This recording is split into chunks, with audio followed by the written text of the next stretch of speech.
जो फॉलोअप रोहितनी घेतला त्याचा मला खरंच अभिमान आहे. तर मला असं वाटतं ही एक सुरुवात आहे. अजून कसं कसं आता सिव्हिल एव्हिएशन मंत्रालय अजून काय माहिती देते हा त्यांचा फर्स्ट रिपोर्ट आहे. मी मुरली अण्णा मोहोळांचा पण स्टेटमेंट पाहिलं होतं की ते म्हणले की अजून माहिती अजून आम्ही देत राहू.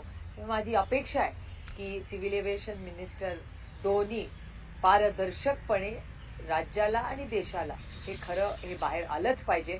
आणि मला वाटतं जो फॉलोअप रोहितनी घेतला त्याचा मला खरंच अभिमान आहे.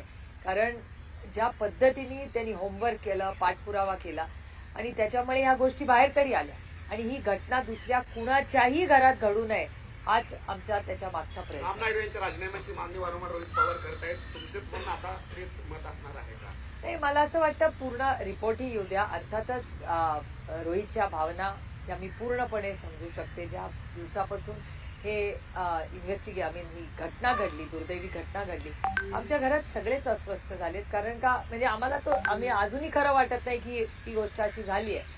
आणि सगळ्याच आमच्या कुटुंबाने, आमच्याही कुटुंबात आणि दादाबरोबर जे बाकीचेही 4 लोक गेले त्यांच्याही कुटुंबात.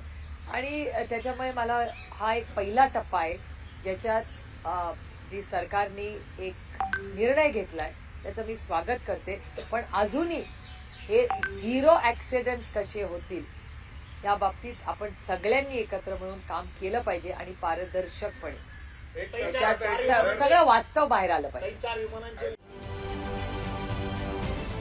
महाराष्ट्रातील सर्व बातम्यांचे विश्वासार्ह व्यासपीठ सकाळच्या सर्व सोशल मीडिया प्लॅटफॉर्मला लाईक, फॉलो आणि सबस्क्राईब करा.